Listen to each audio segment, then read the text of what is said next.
Bismillahirrahmanirrahim. Assalamualaikum warahmatullahi wabarakatuh. Alhamdulillah wa syukurillah wa la hawla wa la quwwata illa billah. Amma terima kasih sahib saya, guru saya, Ustaz Abdurrahman. Kalau diceritakan bukan saya panjang saya ceritakan sebenarnya, tapi karena ini cerita testimoni, maka kami saya ceritakan menurut keadaan yang sebenarnya. Ketika gempa kemarin di Lombok, kebetulan saya keluarga dari sana, ada seorang keluarga sendiri itu anaknya kakak saya, suami seorang namanya Denny, usianya sekitar 35 tahun. Dia sudah dianggap gagal ginjal, sudah cuci darah 9 kali di Denpasar. Memang dari sebelumnya itu, sebelum gempa itu lebaran saya pulang. Ya, waktu itu belum cuci darah, pokoknya ini karena ginjal, dan dia sudah kencingnya saat itu sudah kencing anak, dan ya menurut medis, menurut dokter itu ya sudah, ya istilahnya ya bukan 50% lagi, tinggal 30%, tapi Allah berkehendak. Selama Ramadan tinggal 7 hari saya pulang. Saat itu terus saya foto hampir 2 kali sehari, pagi, malam, mau tidur terus, pagi, malam, terus. Setelah itu ada perbaikan, tapi karena dia seorang medis dan istrinya juga di keperawatan, akhirnya ya mau nggak mau, dan keluarganya dari pihak lainnya itu banyak keluarga medis, ya di bawah. Tapi ketika gempa meluluhlantahkan Lombok, saya pulang sebagai relawan keluarga dan sekaligus atas nama Tokoh Punggung. Kita punya posko waktu itu, dan saya sehari setelah gempa itu pulang dengan inisiatif sendiri. Sampai di sana, begitu saya lihat dia, subhanallah, dia tidur di tenda, anaknya masih kecil, umur sekitar 4 tahun atau 5 tahun. Istrinya ngambil S2 perawatan di Jogja, terus dia tinggal sama anaknya, sama kakak saya, sama kakaknya. Saya nggak tega, subhanallah. Ya itu juga saya tega, akhirnya di sini toto dari toto kayaknya anaknya toto ya keluarga semua. Hampir 2 pekan saya di sana. Subhanallah ya. Setelah di Lombok itu dia berhenti total cuci darah sampai sekarang, dan sudah ditinggalkan. Mungkin Saudi sama Ridho melihat dia waktu perkembangan masih baik, karena saya tinggalkan sudah dari sejak gempa itu hampir 3 minggu 3 pekan karena acara ini, dan terpaksa sebenarnya acara ini tertunda karena saya di gempa itu sebenarnya kita sudah persiapannya dari awal, tapi alhamdulillah TFM juga akhirnya saya tidak laksanakan. Karena cerita proses saya banyak. Alhamdulillah, ketika waktu itu Pak Abdurrahman ngisi acara di sana sama Sofi, dan saya juga pulang sebagai moderator berdua. Dan Pak Abdurrahman itu keluar kota paling sering ke Lombok. Saya undang Lombok itu hampir sudah yang ke-5 kali. Menjelajahi Gunung Rinjani, tempat luluhlantahnya itu beliau sudah sebelum, untungnya sebelum terjadi gempa itu kata Rumah gitu. Mungkin kalau saat itu kamu nggak tahu gitu. Iya benar, karena tempat itu ya jauh ya, tempat itu, tapi untungnya tempat itu juga nggak rusak, tapi di bawah-bawahnya itu habis. Alhamdulillah sekarang ponakan saya itu sehat walafiat atas izin Allah. Mudah-mudahan ini di samping berkat keahlian kita sebagai pengetahuan, tapi doa-doa kita, sujud-sujud kita, insya Allah antum anti semua ini, anda semua ini orang-orang yang soleh. Pak Abdurrahman itu orang yang soleh, yang tidak pernah meninggalkan sholat malam dan sholat duha dan baca Quran tengah malam. Kita jujur, kita buka saja. Karena guru kita itu mengatakan seperti itu.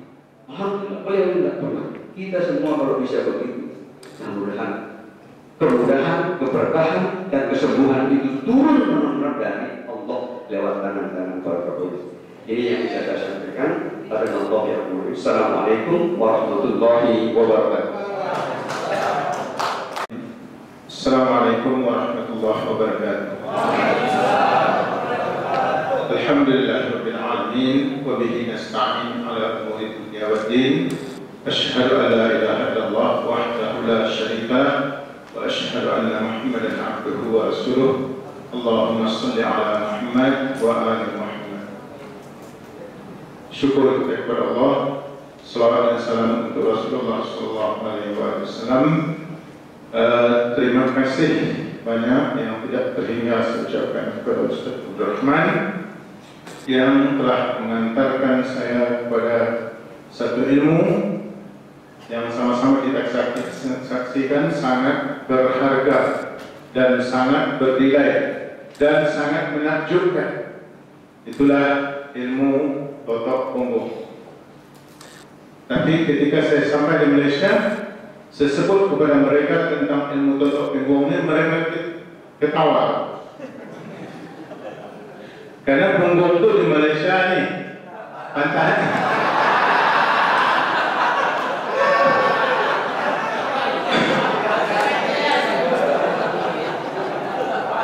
Jadi saya sedang meramukan nama baru di Malaysia. Saya sudah konsultasi.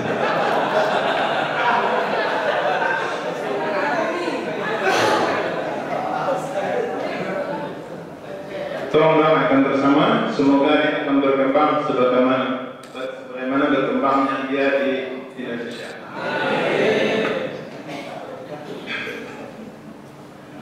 Saya mengenali totok punggung ketika menghadiri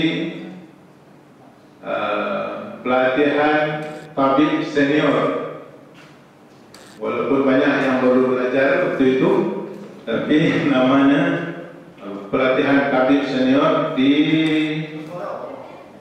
Temboro. Ada di alumni di Temboro bulan Januari kalau tidak salah tahun ini. Salah satu pembicaranya waktu itu ialah Ustaz kita Ustaz Abdul Rahman dengan topik totok punggung. Karena barang baru, kita ini kan tidak boleh menerima begitu saja. Jadi sempat secara ketidakyakinan yang ada waktu itu karena kita baru mengenal, saya tanyakan kepada Ustaz. Ketika itu beliau belum menerangkan tentang saraf laba-laba lagi. Saya dah bertanya, kemudian beliau jawab bahwa keadaan ini berlaku. Beliau barulah boleh menerangkan tentang saraf laba-laba itu sangat penting untuk kita itu. Dan dari situ saya terus jatuh cinta kepada totok punggung. Bisa masuk akal. Makul ya. Kemudian sampai saya di Pekanbaru, saya klinik di Pekanbaru, klinik homeopati. Jadi itu saya dapatkan ilmu di Malaysia karena saya sakit parah dulu, berobat ke hospital 2 tahun tak sembuh, sampai dengan homeopati itu, alhamdulillah Allah memberi kesembuhan. Saya belajar akhirnya, sampailah saya jadi dokter dalam bidang homeopati, dan kemudian karena begitu banyaknya orang kita yang mencari kesembuhan ke negeri seberang, baik ke Johor, baik ke Melaka ataupun ke Pinang sana. Jadi saya kata setelah kita belajar medik, saya sebelum dapat medik saya sudah dapat alternatif. Jadi ketika kita belajar medik, kita nampak medis itu, oh begitu, oh patutlah ini tak sembuh. Oh patutlah ini harus dioperasi. Oh patutlah ini harus dikemo, kan gitu. Jadi ketika keyakinan ini sudah terbangun dalam diri kita, maka ketika saya buka di Malaysia, saya ingin menghalang sebahagian daripada rakyat kita yang kebanyakannya pergi menghabiskan duit ke sana. Ya, akhirnya saya buka di Pekanbaru. Karena waktu itu di Melaka ada rumah sakit yang terkenal, Mahkota namanya sana, itu lebih daripada 50% pasiennya dari Pekanbaru, Padang dan Jambi. Begitu juga kalau di Johor, dari Batam, dari Pulau Tanjung Pinang dan sekitarnya. Kalau di Pining sana, Pining, Pulau Pinang Malaysia, itu dari Aceh, dari Medan, mereka berobat ke sana. Sangat banyak. Saya berpikir ini perlu kita hentikan secara berangsur-angsur. Maka saya buka klinik di Pekanbaru, kemudian juga saya buka akhirnya di Batam, dan di Pekanbaru minggu lepas alhamdulillah saya sudah bawa Ustaz Abdul Rahman untuk mengajarkan tutup punggung di sana. Dan sambutan alhamdulillah sangat-sangat menggalakkan. Yang ini saya cerita, ini salah seorang peserta yang ikut kemarin itu. Beliau itu adalah pasien saya. Yang pasien ini mertuanya, suaminya, anak kepada yang sakit itu dosen di UIN Pekanbaru. Kawan kepada Ustaz Abdul Rahman Ustaz Abdul Samad. Jadi ketika dia bawa berobat, beliau ini rupanya searching tentang untuk pengobatan jantung ini di rumah sakit. Jalannya sudah diberikan, tidak ada yang lain kecuali operasi. Sudah 2 penyumbatan, 1 penyumbatan 60%, satu lagi 85% lebih kurang begitu. Ketika tidak ada jalan lain diberikan oleh dokter, anaknya ini dan menantunya cari di internet, ketemulah dengan tutup punggung, entah dari mana dia dapat besar.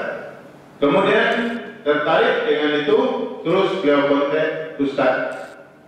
Ustaz mengarahkan ke saya. Ketika dia datang ke klinik, dan saya ingat pertanyaan saya di Tumoro. Keraguan saya tentang tutup punggung yang saya tanyakan kepada Ustaz mengantar pula orang masalah jantung kepada saya. Saya timbangkan waktu itu pun jantung.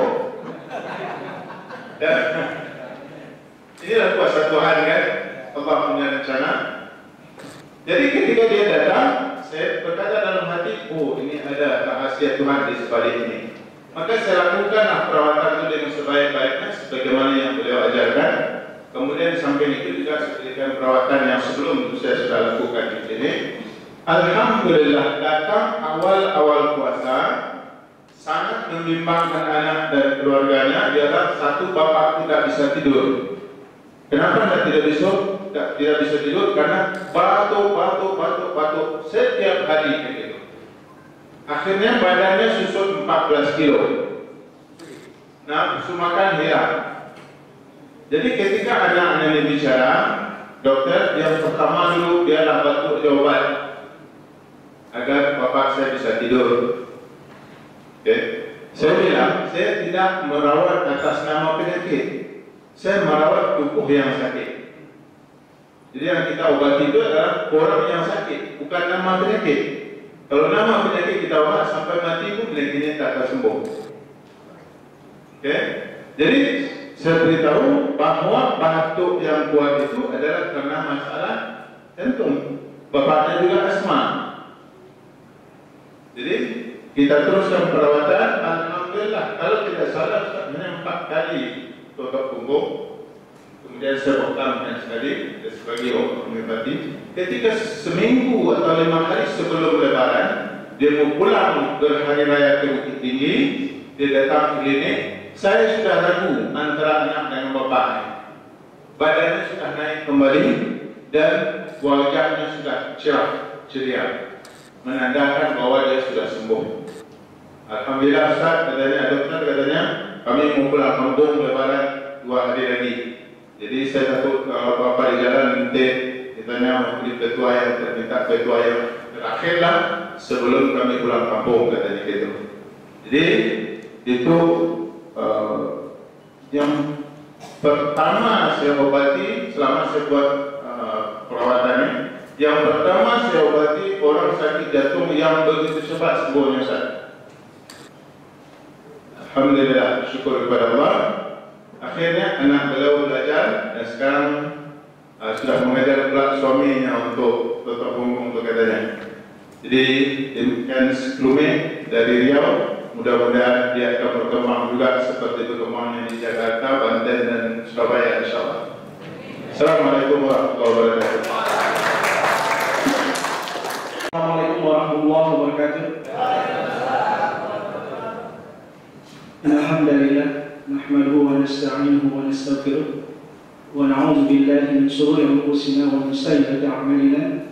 May yahdihillahu fala mudilla lahu wa may yudlil fala hadiya lahu. Asyhadu an la ilaha illallah wa asyhadu anna Muhammadar Rasulullah la nabiyya ba'dah. Terima kasih kepada Ustaz Abdul Rahman, Bapak-bapak, Ibu sekalian. Saya mengenal Bapak Punggung ini dari 2011. Saya sangat kagum kepada Ustaz Abdul Rahman. Waktu itu saya mengantar teman saya yang terkena mahkut yang luar biasa. Badannya kurus sekali, dibawa ke rumah sakit tidak sembuh. Sampai-sampai kita di DPA PKS itu sudah merelakan beliau. Tapi Ustaz Abdul Rahman dengan gigihnya, bayangkan dari Bekasi beliau naik sepeda karena teman saya ini nggak bisa dibawa ke klinik. Waktu itu di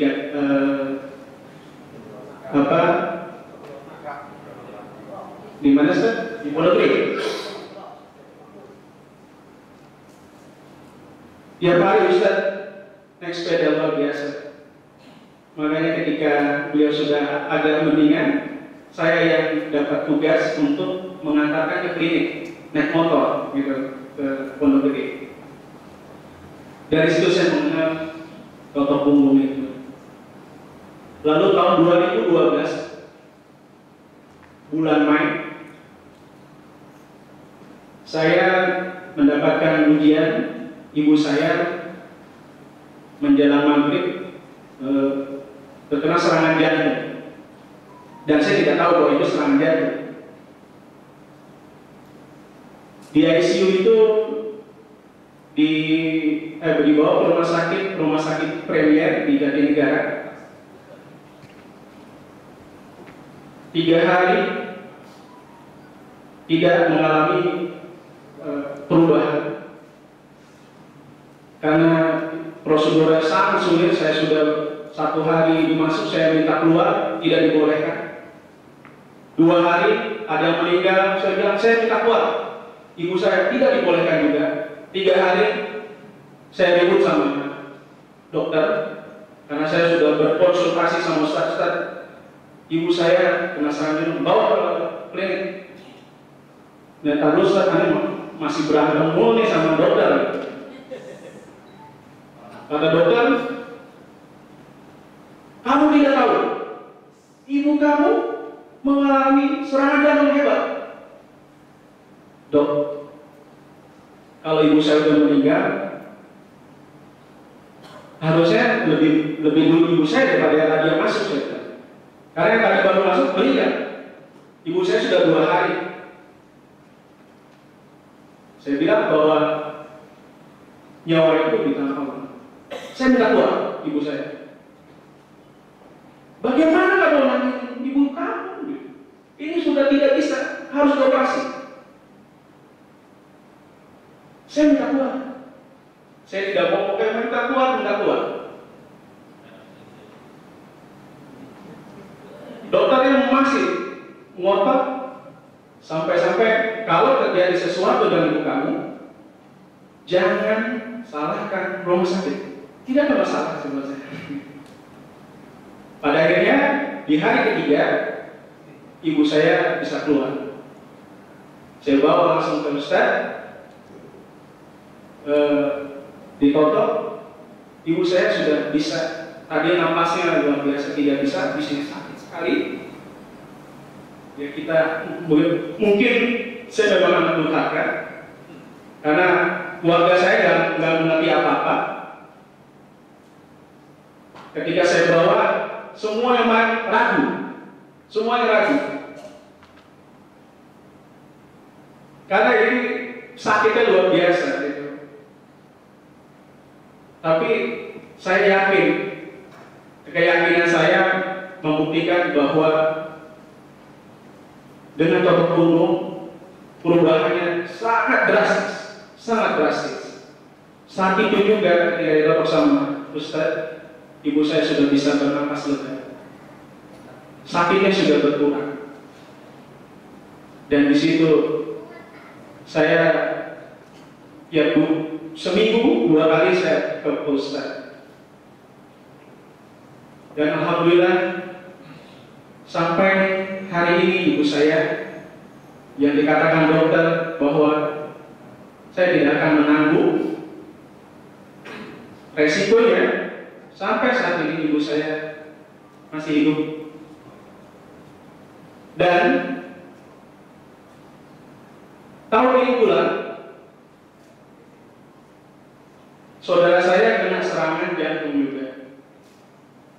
Sekarang di rumah sakit Premier.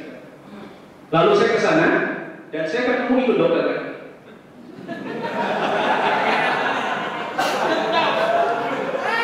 Lalu saya ditanya oleh dokter itu, kata dokternya, kamu lagi, kamu mau bawa saudara kamu keluar? Saya bilang sama saudara saya, karena saya sudah ada testimoni, gitu kan? Loh, ibu kamu gimana? Karena orang Cina, mungkin mohon maaf. Saya bilang, saya kasih ibu saya, alhamdulillah sehat sekarang. Saya sekarang mau bawa saudara saya keluar dari sini. Dan alhamdulillahnya, ketika saya nggak bawa Ustaz sekarang, alhamdulillah saya tangani sendiri.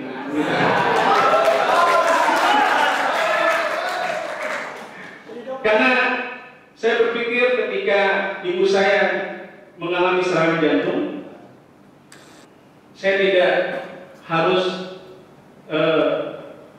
ke Ustaz gitu ya, karena beliau sangat sibuk. Akhirnya Ustaz juga menyarankan saya untuk belajar. Saya belajar hukum dan alhamdulillah ini menjadi wasilah buat saya untuk berbakti kepada orang tua saya. Setiap 2 minggu saya ke rumah, saya totok ibu saya. 2 minggu sekali saya totok ibu saya. Bukan hanya untuk kesehatan beliau, tapi ini memberikan kedekatan saya kepada beliau. Luar biasa totok umum ini. Mudah-mudahan dengan totok umum ini kita bisa berbuat baik kepada orang tua kita, keluarga kita, dan kepada orang lain juga.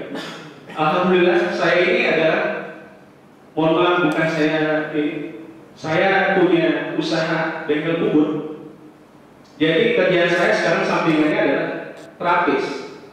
Kalau orang lain entertainnya dia bawa ke kafe dan sebagainya. Kalau saya topung Pak, gitu, saya terapi. Bapaknya yang kena serangan jantung saya terapi, yang kena HNP saya terapi, ya. Jadi saya nggak ngambil uang dari sana. Saya hanya minta korbannya saja, gitu. Alhamdulillah, jadi rezeki saya di tempat yang berbeda sudah ada. Sombong ini menjadi wasilah kebaikan saya untuk berbuat baik saja, ya, untuk berbuat amal. Alhamdulillah, kemarin juga saya nanganin seorang imam, ya, yang jatuh dan tidak bisa bangun dengan tompung. Hari itu juga bisa berdiri. Saya ada videonya, Pak. Kalau itu ada videonya, ya. Jadi dengan biaya waktu yang saat ini Bapak Ibu sekalian korbankan, tidak ada apa-apa dengan apa yang kita dapat. Tombol luar biasa. Amin ya rabbal alamin. Makasih. Assalamualaikum warahmatullahi wabarakatuh. Beberapa hari yang lalu pada bulan September kami bertemu dengan seorang ibu di jalan yang kebetulan di malam hari di ruang ICU karena stroke. Beliau menjelaskan bahwa penyebabnya yang pertama diabetes, yang kedua F2, dan yang ketiga hipertensi. Saya diminta untuk datang ke ruang ICU di salah satu rumah sakit di Kota Batu. Ketika saya datang, saya mohon kepada keluarganya untuk berjaga, karena kita dilarang melakukan tindakan langsung di ruang ICU. Karena keluarganya menjamin, saya memberanikan diri. Pertama kali ketika saya tanya, si bapak yang sedang stroke ini tidak respon sama sekali. Kemudian saya minta dia menggeser posisinya supaya saya punya ruang untuk nonton. Itu pun tidak bisa. Saya minta tangannya digerakkan, juga tidak bisa. Saya minta kakinya supaya digeser, juga tidak bisa. Akhirnya saya dorong, saya balikkan, kemudian saya tolong. Kira-kira 15 menit. Setelah itu datang perawat dan meminta kita semua keluar. Nah, sebelum itu saya tanya si bapak yang sudah stroke itu, karena saya harus sudah keluar. Perawat mau datang. Loh, kok respon? Ditanya itu respon, bisa jawab. Nah, kata keluarganya, subhanallah, sudah 6 hari di ruang ICU, sekarang kok bisa respon? Ditanya bisa jawab. Kemudian kita keluar semua, lakukan pemeriksaan. Setelah itu saya tanya ke perawatnya, maaf, ibu, kira-kira bapak ini punya masalah? Kata perawat, masalahnya banyak. Tapi dari sekian masalah yang banyak, ini diabetesnya nggak turun-turun, vertigonya dan hipertensinya masih saja tetap. Kemudian keluarganya tanya kepada saya, sanggup nggak kalau bapak ini saya bawa pulang nangani? Saya berpikir sejenak, apakah saya bisa menangani? Saya memberanikan diri dan mohon kepada Allah, semoga saja bapak ini diberi kesembuhan oleh Allah melalui dokter. Setelah sampai di rumah, malamnya saya dapat telepon dari keluarganya bahwa si bapak sudah dibawa ke rumah. Saya diminta datang untuk menangani. Besok pagi langsung saya tangani. Pada saat hari pertama saya datang, yang dikeluhkan oleh si bapak ini sudah 3 hari nggak bisa kencing.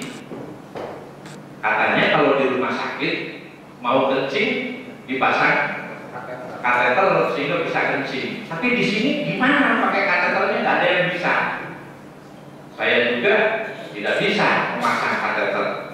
Tapi saya berdoa kepada Allah, ya Allah, semoga saja dengan totok punggung dia bisa kencing. Ya sudah Bu, kita berusaha saja. Saya totok titik mana? Saya pokoknya semua harus saya totok. Karena nggak mungkin kalau saya konsultasi itu ke Ustaz Abdurrahman, kondisinya sudah menjerit-jerit, kepengen kencing tapi nggak bisa. kurang lebih hampir 15 menit saya potong, dia tanya, Pak, ini saya sudah mau keluar air kencing, tolong saya dibopong dibawa ke rumah sakit. Kata istri, ngapain, sudah kencing di sini saja, nggak mau dia kencing di situ, malu. Selama ini pakai pispot gitu, nggak mau. Sudahlah, kalau begitu biar bu saya yang bopong ke kamar mandi. Tanpa disadari, loh kok bisa dibopong pegangan kepada pundak saya ke kamar mandi. Selama ini nggak bisa bangun, keluarganya, loh kok bisa bangun? Sambil terseret. Kemudian sampai di kamar mandi, alhamdulillah saya bukakan celananya, saya bukakan pepesnya, langsung jemprot. Kena baju saya, kena celana saya. Tapi saya dalam hati, ya Allah, saya ikhlas dikencingin. Tapi tolonglah berikan kepada sahabat hamba itu kesembuhan, ya Allah. Kami hanya berusaha. Akhirnya kembali ke ke tempat tidur. Saya teruskan dengan kotak punggung selesai. Begitu selesai, saya pamit.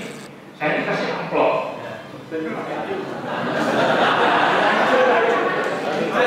Begitu saya buka, jumlahnya saya langsung hitung di depannya. Subhanallah, 500.000 rupiah. Tapi saya merasa ini terlalu besar dari saya. Maka saya kembalikan 400.000. Ketika saya kembalikan 400.000 dan saya hanya menerima 100.000, ibu itu bilang, ikhlas, kami sekeluarga sudah ikhlas. Dibandingkan dengan biaya yang kami keluarkan ketika di ruang ICU, belum ada apa-apa. Emang berapa Bu kemarin di ruang ICU? 1 hari 1 juta. Tapi karena saya berpikir ini toko ini baru 1 kali, masih panjang, batin saya nggak terlalu berat untuk menerima. Dengan saya tahu keadaan ekonominya bukan orang kaya yang beragam besar. Saya sudah bilang terapi ini masih panjang, saya terima 100.000 sudah cukup. Nah itu hari pertama. Kemudian hari kedua, saya datang lagi ke situ. Keluarganya menyampaikan, Bapak perkembangannya luar biasa, menakjubkan. Diajak ngomong, dia bisa nyambung. Kemudian, sebelum saya melakukan penotokan, saya minta, coba Pak, angkat tangannya. Alhamdulillah, bisa ngangkat. Kakinya juga bisa ngangkat. Tapi, ketika saya minta dia bersujud di hari kedua, tidak bisa. Sama sekali tidak bisa sujud. Padahal kami ingin dia memposisikan kepala supaya berada di bawah jantung. Harapan kami aliran darah ke kepala lebih banyak sehingga nutrisi, gizi dan oksigen ke kepala bisa tercukupi.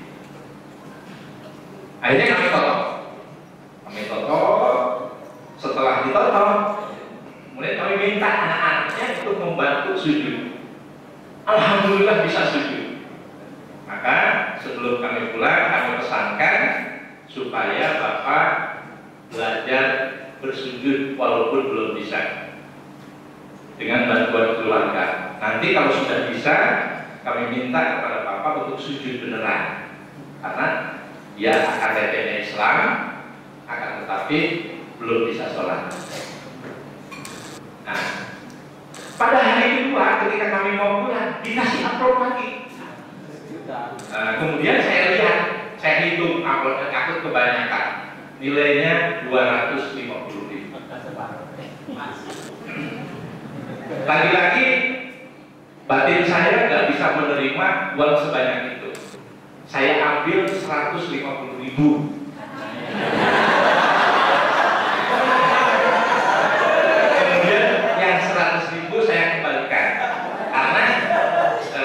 Pada hari kedua, saya membawa menyerahkan 3 botol jus detox.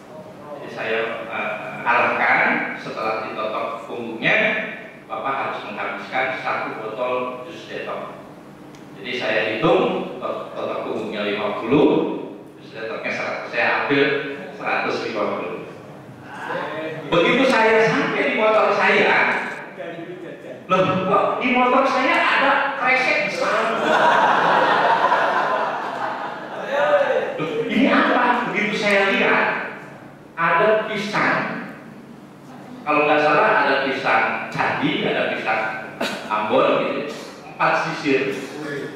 Loh ini apa Bu? Udah bawa saja, Bapak kan dikasih uang selalu dikembalikan. Udah saya bawa. Itu hari kedua.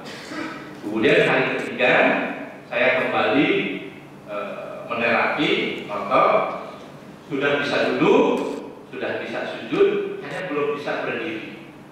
Kemudian saya minta Bapak itu melatih bicaranya, karena bicaranya velop. Bapak kan orang Islam, coba dari sekian banyak ayat atau surat yang Bapak tahu apa? Dia mengatakan saya hanya bisa astagfirullahaladzim. Saya dengar ketika saya itu tahlil. Loh, surat Al-Fatihah nggak bisa? Nggak bisa, ya sudah astagfirullahaladzim saja. Nah, terus saya mengajari dia surat Al-Fatihah sampai akhirnya bisa, dan dia berjanji akan membaca surat Al-Fatihah setiap hari untuk melatih dia bicara. Harapan kami otaknya terpaksa dengan mengucapkan surat Al-Fatihah itu berjalan. Kemudian saya totok lagi. Nah, setelah ditotok selesai, saya coba dia duduk tanpa dibantu. Alhamdulillah bisa duduk sendiri tanpa dibantu. Hanya untuk berdiri belum bisa. Saya tinggal, kemudian saya dikasih amplop. Saya lihat isinya 100.000. Alhamdulillah. Tapi ketika saya melihat motor saya, lagi-lagi ada tumpukan di motor saya. Cuma agak basah. Saya lihat apa ini? Ikan 2 kilo. Kalau tidak salah ini ikan menjayat 2 kilo. Saya bilang, Bu, nggak usah repot-repot. Sekarang Ibu fokus bagaimana supaya suami Ibu bisa sembuh sehingga dia bisa beraktivitas kembali. Besoknya saya datang lagi ke situ, kemudian keluarganya ngumpul semua, ingin melihat ini terapinya seperti apa. 7 hari di ruang ICU sama sekali tidak mengalami perubahan. Ini baru 4 hari, bukan sekedar bisa duduk, tapi dia juga bisa melafalkan kalimat-kalimat dengan baik. Kemudian saya tetap hubung lagi.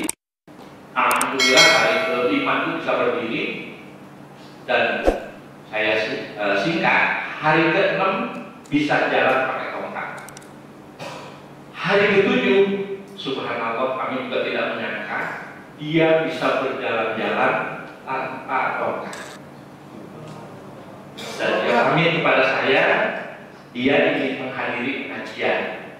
Sebagai janji saya, kalau sembuh, saya akan mempelajari Al-Quran, mempelajari Islam. Saya persilahkan dan saya bimbing supaya minta kepada ustadznya dan jamaahnya agar didoakan sembuh beneran.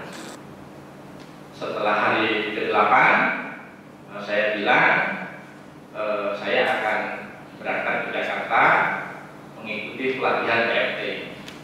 Oleh karena itu, saya minta kepada keluarganya untuk meneruskan terapi selama saya berada di Jakarta ini. Oleh karena itu, kami mohon kepada Ustaz dan seluruh yang hadir untuk dapat mendoakan kepada siapapun saudara kita yang sakit, oleh Allah diberi kesembuhan. Dan kami hari ini memberi kesaksian bahwa otot punggung memang dasar. Demikian, walhamdulillahirabbil alamin.